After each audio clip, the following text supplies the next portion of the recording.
El vigilante en la salud. Con Sadak Godoy.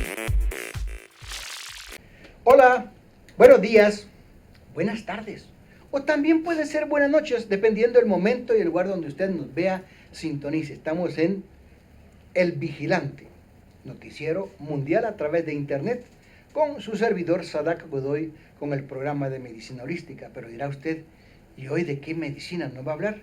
Bueno, pues le voy a hablar de la medicina y del remedio, y más bien la solución y la clave para que este país que está enfermo pueda regenerarse, pueda evolucionar y con todos los beneficios que tenemos de la naturaleza, ocupar un puesto primero en el mapa de los países desarrollados. Es un honor para mí, en este programa, entrevistar a estas dos altas personalidades como lo son Julio Rivera Clavería y también la licenciada Lisette Flores García. Bienvenidos ambos, gracias por estar aquí en El Vigilante. Muchas gracias. Gracias, Sada, que es un gusto estar contigo y con todos los amigos en casa, gracias. Bien, vamos directo y al grano. ¿Quién es Julio Rivera Clavería y cuál es tu trayectoria profesional? Pues mira, yo nací aquí en la ciudad capital, pero me crié en Escuintla. Pues mi familia es de Escuintla en parte y parte del oriente del país. Mi madre era de Sanarate.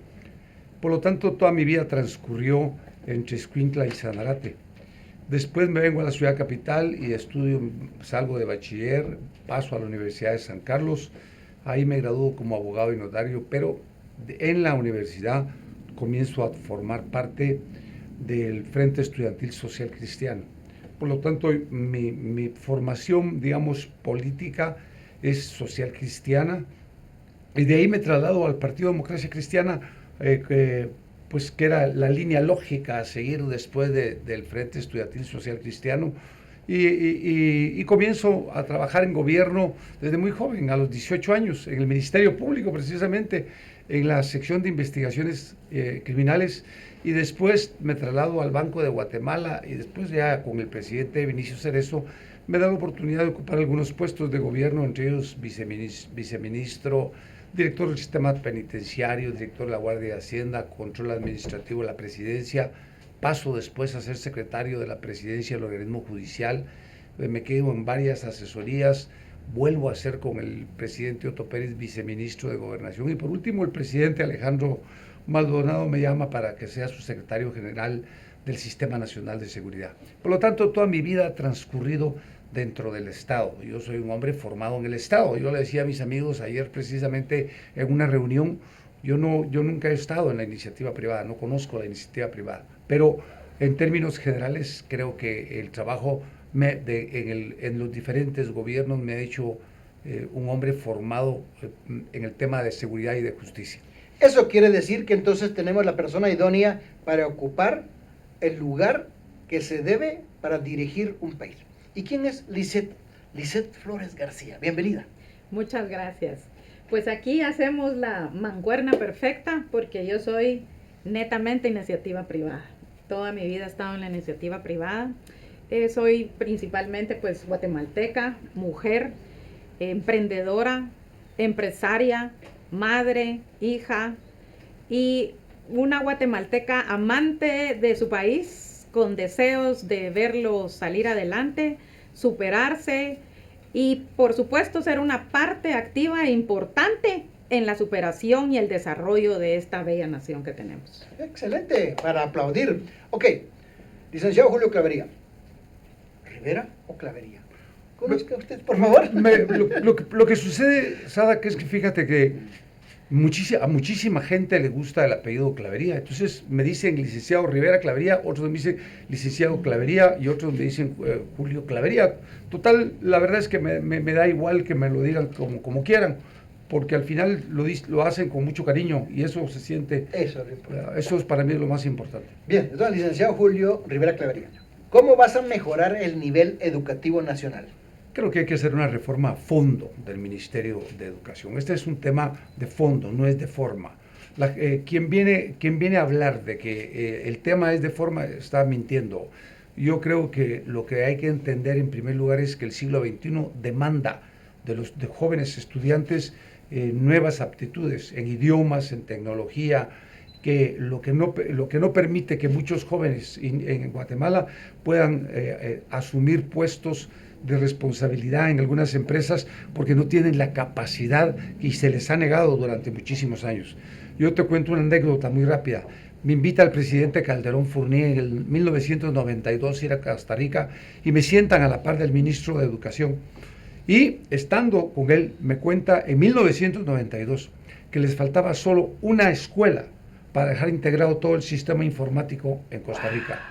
Entonces quiere decir que nosotros tenemos atrasados no sé cuántos años, pero hay solo 400 escuelas que tienen acceso a informática en Guatemala, de las 19.420 que existen ahorita. Licenciada Lisette, ¿y usted qué piensa del desempleo juvenil? Pienso que es un golpe fuerte para nuestro país, para nuestros jóvenes principalmente. Tenemos alrededor de 166,000 graduandos al año. De estos 166,000, le cuento que el 60% son bachilleres. El 20% son maestros. El 20% son otras carreras. Creo que todos salen totalmente ilusionados de un mundo laboral que los espera. Y se dan cuenta que tristemente no es así. Por eso, de los 122,000 migrantes que tenemos al año en Guatemala, el 45%, el 30% de estos 122,000 migrantes son jóvenes abajo de 24 años. Entonces, son cifras que realmente golpean el corazón de Guatemala. Nos golpean realmente a profundidad en nuestras raíces, en nuestro futuro, porque son nuestros jóvenes.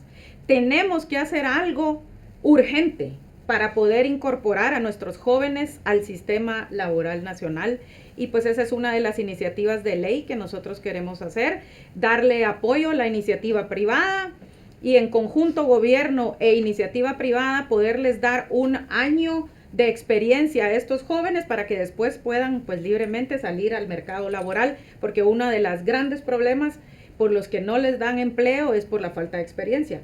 Tenemos que darles experiencia a nuestros jóvenes y poder ya dejarlos crecer en sus carreras, ¿verdad? Quiere decir que entonces en el campo de la educación están preparados para hacerle frente a ese deterioro que ha existido. Muchas gracias por eso. Ahora pasemos al campo de la salud. Licenciado Rivera, ¿cómo mejorará el sistema de salud a nivel nacional?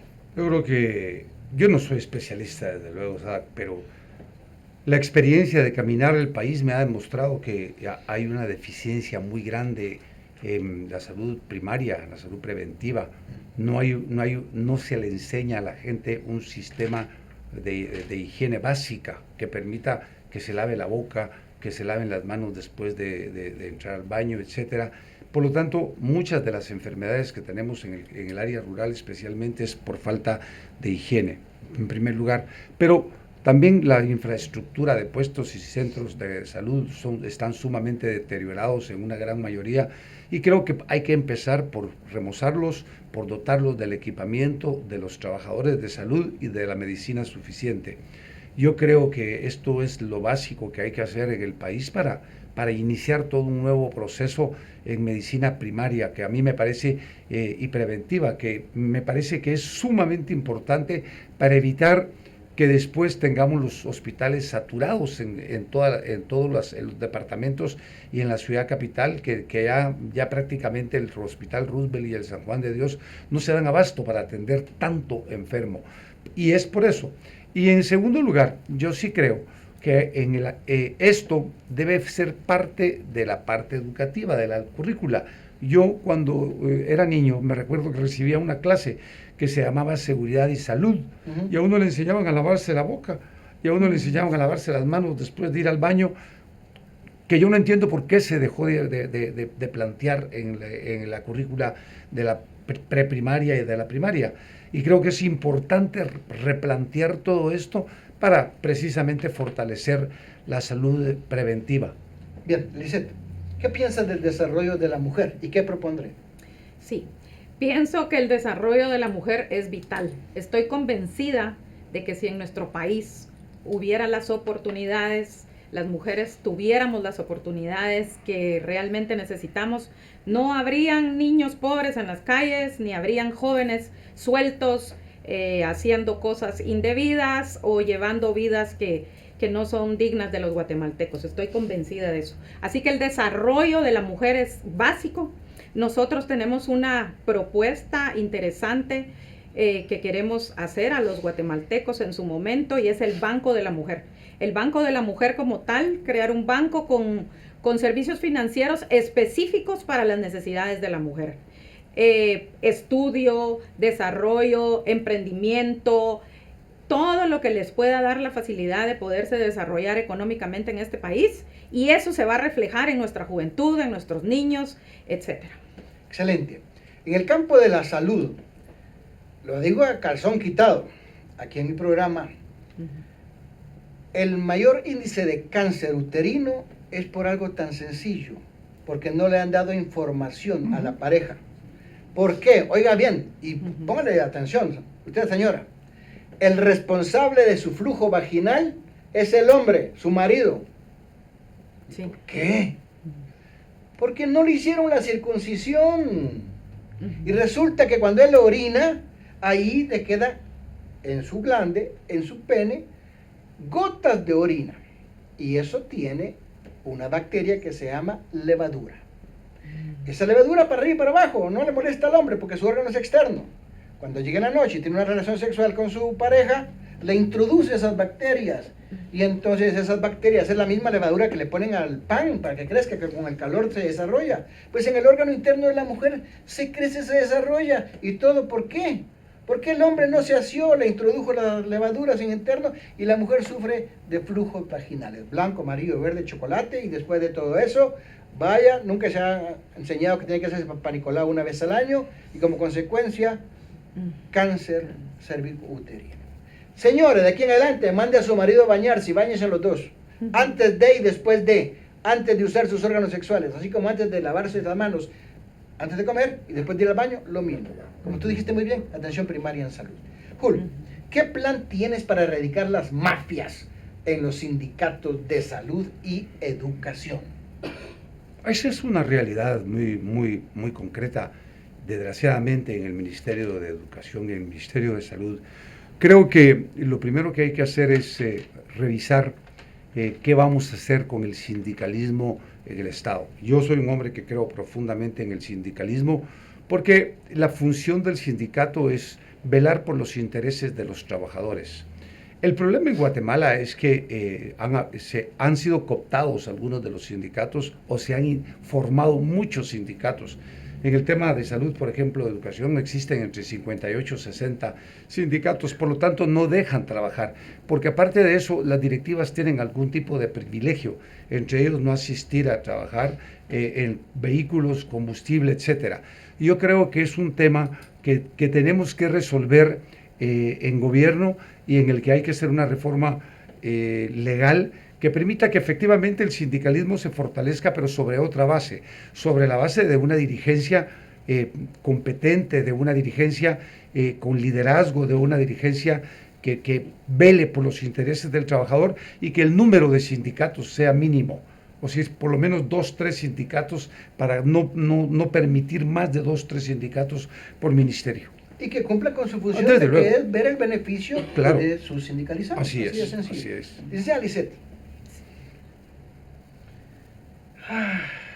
Vamos a un campo interesante. ¿Qué piensa de las mensualidades que reciben los jubilados? Por esto va relacionado con la siguiente pregunta también. ¿Qué piensa en el campo laboral de las personas adultos mayores de 60 años? Claro, creo que tenemos un potencial increíble en las personas mayores de 40, 45 años para arriba. Es un potencial que estamos desaprovechando por baratear los salarios. Se le puede pagar más barato a un joven, creen las empresas privadas, y desaprovechan ese potencial de experiencia, de vivencias, de ánimo, de estabilidad emocional que tienen las personas mayores, ¿verdad? Arriba de 45 años. Tenemos un grave problema en el que al cumplir los 45 años ya la gente no encuentra empleo por la edad. Debemos de cambiar esa situación porque estamos desaprovechando conocimiento, potenciales, aptitudes, capacidades. Estamos desaprovechando eso como guatemaltecos y las empresas lo están desaprovechando también. Así que queremos hacer una iniciativa de ley en cuanto a que hayan incentivos también para las empresas que tengan contratado personal arriba de 45 años. Seríamos un ejemplo típico entonces como hacen en Japón, donde allí es específicamente la sabiduría de su gente mayor la que dirige las empresas. Totalmente. Ahí tenemos la experiencia unida a la juventud, podemos sacar un mejor país. Exacto. Licenciado Rivera, dentro de su plan de gobierno, ¿qué hará para mejorar la competitividad a nivel de nuestro país para generar mejor calidad de vida en los guatemaltecos? Hace 30 años se planteó la ley de competitividad en el Congreso de la República y a la fecha no ha sido aprobada. Es solo Guatemala, Cuba y no recuerdo algún otro país en Latinoamérica que no tienen aprobada su ley de competitividad. Y esto es resultado de intereses de sectores, de una parte del sector empresarial. Y lo digo con absoluta claridad porque eso es la realidad. No quiere decir todos, pero sí un sector que se ve afectado porque si se aprueba una ley de competencia, lo que sucede es que se va a abrir el país a que las empresas nacionales o internacionales compitan en igualdad de condiciones. Y eso significa ni más ni menos que cualquiera que pueda llenar los requisitos que se exigen para compras en el Estado o tratar de poner algún negocio en Guatemala que compita contra otros que traen productos y que hoy forman parte de monopolios y oligopolios, se rompan. Yo creo que es vital romper con los monopolios y los oligopolios. Y solo te voy a poner un ejemplo, solo uno, en el que tú estás más enterado que yo, Sadak, las medicinas. Es decir, no puede ser posible que en Guatemala uno compre una medicina en 1,000 quetzales y que en El Salvador te valga 400, por ejemplo. Eso significa, y que además vas a comprarla a cualquiera de todas las farmacias del país y todas mantienen el mismo precio aún siendo de diferente casa. Entonces dice uno, todo el mundo se puso de acuerdo para hacer esto. Y esa es una realidad, ese es un oligopolio. Por lo tanto, yo me comprometo ante el pueblo de Guatemala a bajar al precio de las medicinas al costo que sea. Así como te lo estoy diciendo, al costo que sea. Porque mucha gente prefiere morirse porque no pueden comprar la medicina. Es que ya no prefiere, no le queda otra. ¿Ah? Sí. Bueno, entonces mi propuesta es de crear una Secretaría de la Medicina Preventiva. Ya existe, lo hice hace 36 años, la medicina preventiva. Y eso fue lo que abrió el campo, para que entonces se cree el Viceministerio de Medicina Preventiva. Enfocar. Licenciada Flores, ¿qué me dice usted en el campo? ¿De qué piensa de las remesas? Que ya son un 18% de nuestro PIB de Guatemala. ¡Guau! O sea, ya la gente dejó de sembrar porque es mejor lo que le manden los patrojos de allá de Estados Unidos, ¿verdad? Sí. Son 18,000 millones de dólares al año lo que recibimos. Es mucho más de lo que exportamos, ¿verdad?, en comestibles en el país.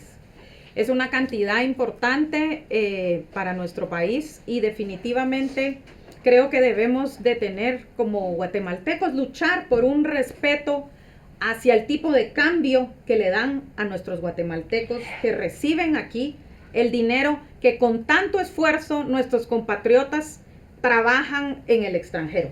Porque ustedes no me dejarán mentir, pero no se fueron a buscar un lindo paisaje, ni una casa más bonita, ni tener un mejor carro. Se tuvieron que ir porque no les dimos las oportunidades que merecían como guatemaltecos en el país, porque no las encontraron. Entonces tuvieron que emigrar. Necesitamos honrar ese dinero como guatemaltecos y debemos de luchar todos y solidarizarnos con las personas que reciben su remesa también, para que no les roben, para que sea un cambio justo, un cambio que dignifique tanto al migrante como a la persona que lo recibe en Guatemala. Sí, porque hay 40 puntos de diferencia entre el valor del dólar que se recibe al dólar que le pagan. Así es. O sea, eso es un robo, pues. Un robo. Bueno, licenciado, Ya hemos hablado de educación y salud y espero que quienes nos están escuchando, viendo y sintonizando a través de Noticiero El Vigilante hayan tomado conciencia y su voto sea inteligente, no solamente emotivo, para que entonces vean que sí hay una clave que se puede hacer el desarrollo de su voto inteligente. Pasemos ahora en el campo de ¿cuál es el plan que tiene el partido Mi Familia para la lucha frontal contra las maras y las extorsiones? Licenciado Rivera. Ese es un tema que yo conozco perfectamente y en el que he estado involucrado durante muchos años, aunque los resultados no han sido los que uno ha esperado, porque al final yo he estado en el primer viceministerio de Seguridad, que es un tema eminentemente técnico, pero las decisiones políticas las toman los ministros o los presidentes. Yo insisto en que combatir las maras es vital para bajar los niveles de criminalidad y de violencia en el país. Y eso pasa por dos cosas. Una es crear cárceles de máxima seguridad, por lo menos 3, en la que puedas tener a los líderes de estas bandas, de estas maras, 23 horas de celda por una de sol, totalmente aislados, fuera de circulación. Y la segunda, para hacer una retoma de todas las áreas rojas y de los municipios en donde impera el crimen organizado. Y para eso el compromiso que yo asumo es, en los primeros 90 días, sacar al Ejército Nacional y a la Policía Nacional Civil a las áreas rojas y a estos municipios para bajar los niveles de violencia y comenzar la construcción paralelamente de estas 3 cárceles. Que a mí me preguntan, pero ¿y el dinero de dónde va a salir? Dinero hay para poderlas construir. Lo que sucede es que el problema de la corrupción ha afectado mucho en Guatemala la construcción de infraestructura en términos generales y por lo tanto los precios se han elevado. Pero yo me comprometo a que esa cárcel, por lo menos una, esté hecha en los primeros 8 meses. Wow. ¿Harías algo así como lo que hizo Bukele? Yo creo que el modelo del presidente Bukele es un modelo diferente. Yo admiro mucho al presidente Bukele y creo que lo está haciendo bien en el tema de seguridad. Aunque tenemos grandes diferencias como países, creo que él lo está haciendo muy bien y hay cosas que sí hay que tomar muy en serio de lo que él ha hecho. Por ejemplo, él hizo una reforma al Código Penal en el que los jóvenes de 14 años en adelante puedan ser juzgados como mayores de edad cuando han cometido actos de esa naturaleza o son altamente peligrosos. Ha hecho otros cambios que permiten que en lugar de presentarte en las primeras 24 horas, te den 72 horas para poderlo presentar a los juzgados. Eso le permite un mayor nivel de investigación al Ministerio Público y a la Policía Nacional Civil, y ha construido desde luego cárceles y ha mejorado el nivel y la dignidad de la Policía Nacional Civil. Creo que ahí está haciendo un trabajo en el área de seguridad que se refleja en el país. Gracias. Licenciada Lizeth Flores, ¿cómo ayudaría desde el Congreso a nuestros más de 2 millones de migrantes que están a la deriva legal y que viven bajo la sombra?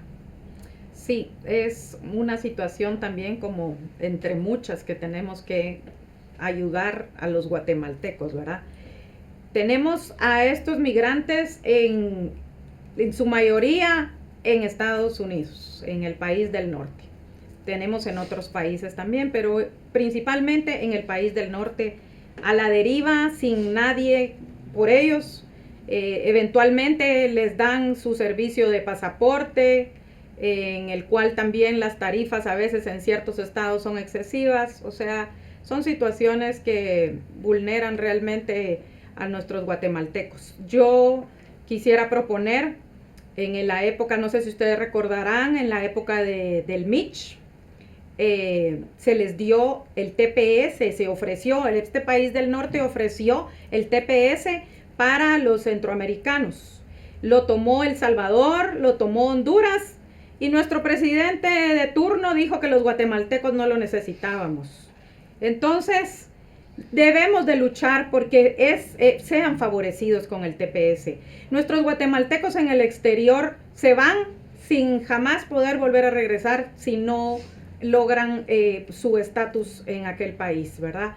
Se muere su familia, se muere su madre, su padre, sus hijos, están en una situación realmente vulnerable, donde debemos como guatemaltecos, como les decía, solidarizarnos y luchar por ellos también, conseguirles un estatus, un TPS que les pueda apoyar y ayudar. Claro, y no solamente en Estados Unidos, también en Canadá se está abriendo para Exactamente. ellos, donde están siendo mano de obra calificada, Así los es. certifican que vayan, le dan de comer, de dormir, donde están, producen y regresan, y puede ser periodo de 3, 6 o 9 meses. Exactamente. Ujú. Dignificarles, sí. A ver, vamos ahora, ya hablamos de salud, ya hablamos de educación, estamos hablando de seguridad, hablemos de economía. Licenciado Rivera, ¿cómo revitalizarías la economía nacional? Yo creo que lo primero que hay que hacer es fortalecer la micro, pequeña, mediana empresa Excelente. y el cooperativismo. Yo creo profundamente en las MIPYMES y las he visto desarrollarse en todo el recorrido que he hecho en el país durante muchísimos años, y hoy te puedo decir con certeza que la economía del país se fundamenta en la micro, pequeña y mediana empresa, básicamente, y en el cooperativismo del país. Son los que generan el 80% de los puestos de trabajo y que generan muchísima relación comercial en los diversos municipios. Los afectó muchísimo la pandemia, Sadak, porque yo he platicado con ellos en todos estos viajes y me han comentado que muchos están en un proceso de salida de toda esa problemática de los 2 años o 3 años de pandemia y que van saliendo. Pero creo que el gobierno central, y lo digo con absoluta claridad, no les prestó la atención necesaria durante la pandemia para apoyarlos económicamente y que pudieran ir saliendo paso a paso para no tener un corte abrupto, digamos, económico al finalizar la pandemia. Pospandemia se están empezando a recuperar, pero hay que invertir en ellos, hay que invertir en la micro, pequeña y mediana empresa, tanto agrícola, tanto industrial como comercial. Yo soy de ese criterio y el gobierno central va a hacer todo en lo que en mí esté para favorecerlos desde todo punto de vista. Licenciada Lizeth Flores, ¿cómo piensa apoyar las artes y la ciencia? Pues fíjese que me he reunido con varias personas de la cultura de nuestro país, de artistas, cantantes, payasitos, gente del arte, ¿verdad? Hemos tenido varios conversatorios y creo que hay un cambio necesario que hay que hacer en el Ministerio de Cultura y Deportes. Debemos de dividir la cultura del deporte. Esa es una propuesta que nosotros tenemos. Son distintas áreas y el presupuesto está mal dividido. La cultura está en total abandono. Nuestra marimba ya pronto va a ser instrumento musical de otro país nacional, ¿verdad? Ya se están apoderando de nuestra marimba. Tenemos nuestra cultura en total abandono. Así que yo creo que debemos prestarle mucha atención, debemos seguir en conversatorios y llegando a un consenso sobre esa separación, ¿verdad?, de la cultura y el deporte. Y por supuesto, a los guatemaltecos que se dedican a las artes, a la cultura y todo, pues no hay ninguna carrera tampoco específica en nuestro país. No tenemos un bachillerato en música o no tenemos una carrera específica en música, en artes, en cultura. No le estamos dando a nuestros guatemaltecos que tienen esa habilidad, esa maravillosa habilidad de poder desarrollarse y crecer nacional e internacionalmente. En mi programa siempre he dicho que la educación y la salud son 2 hermanas gemelas que tienen que ir de la mano y tienen un hermano menor que se llama deporte, y si se practican los 3 vivimos una vida integral. Vamos a los minutos que nos quedan ya nada más para brevemente. Licenciado Rivera, ¿qué recursos nacionales destinará para el apoyo del migrante guatemalteco en Estados Unidos? Yo creo que lo que hay que hacer con los migrantes, yo tuve la oportunidad de estar conectado con ellos hace pocos días y ellos me planteaban la importancia de crear un banco del migrante, porque efectivamente, ya lo dijeron ustedes con antelación, es un robo el que se les hace con el tema de las remesas. Pero aparte de que les permitiría ganar mayores intereses del dinero que en muchos de los casos ellos envían para Guatemala. Yo creo que lo que nosotros como gobierno central debemos de hacer es darle la orientación a la familia que recibe esos recursos para que entiendan que no se trata de solo recibir una remesa y quedarse en casa sin hacer nada, sino que efectivamente recibir una remesa, invertirla en una micro, pequeña o mediana empresa y generar mucho más dinero para que cuando este migrante que hace 3 o 4 trabajos fuera de Guatemala regrese, tenga una forma de vida en una empresa que ya inició la familia, cosa que en estos momentos no existe, Sadak, y que es peligroso, porque efectivamente en el campo, en el área rural, muchos de los que reciben remesas hoy ya no trabajan.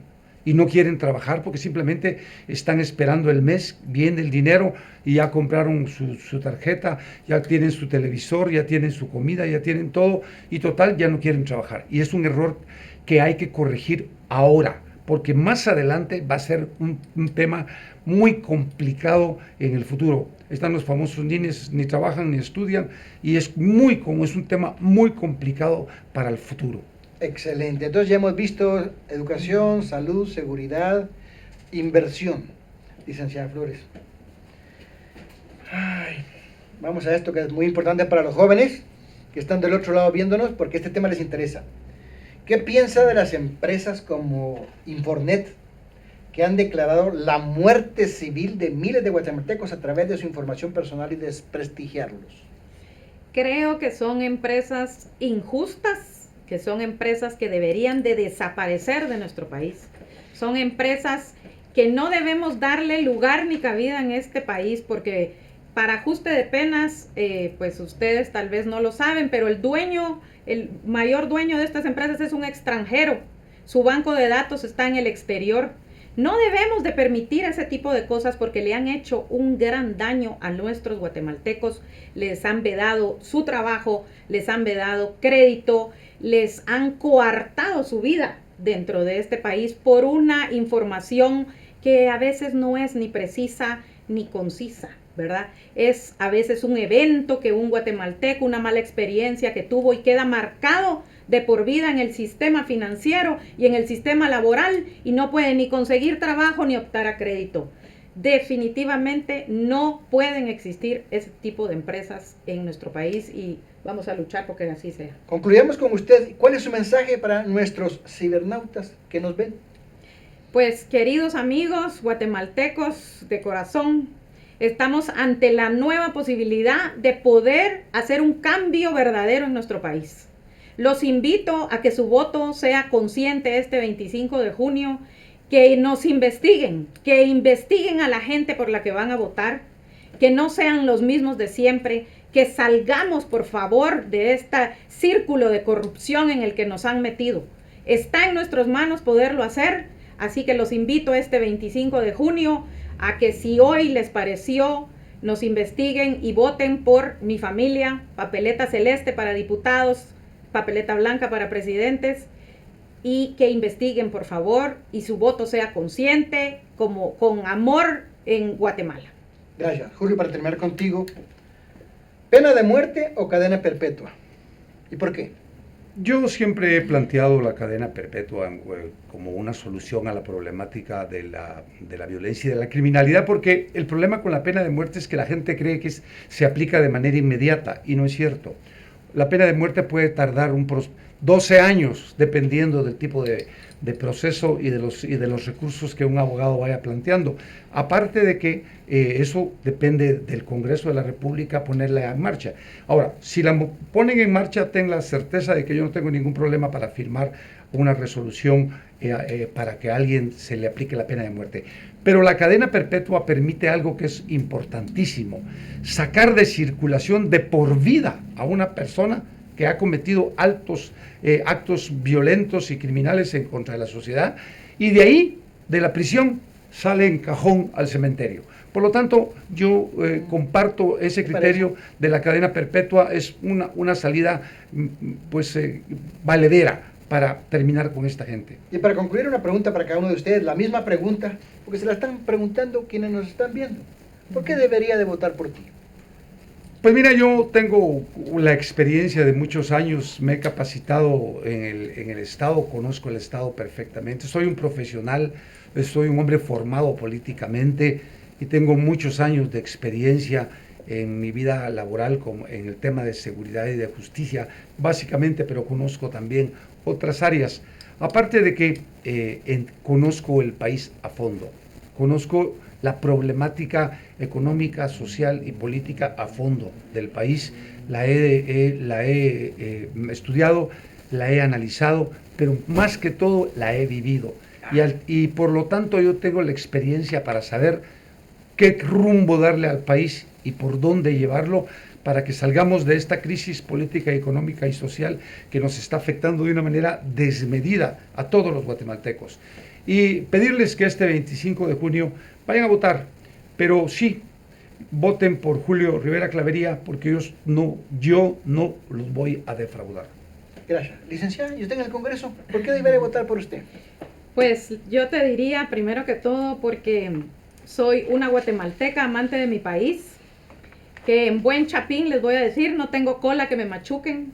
Soy nueva en esta situación porque los políticos actuales no pudieron ser ciudadanos. A nosotros los ciudadanos nos ha tocado ser políticos y tenemos el deseo de salir adelante y de apoyar a Guatemala para que juntos hagamos una Guatemala mejor. Gracias, porque a través de Noticiero El Vigilante me han dado la oportunidad, desde el campo de la salud, que es lo mío, presentarles aquí a dos personas, dos seres humanos guatemaltecos que son éticos, políticos y hoy podemos nombrarlos poliéticos. Muchas gracias. Muchas Gracias, gracias. Sadak. Muchas gracias. El Vigilante en la Salud. Con Sadak Godoy.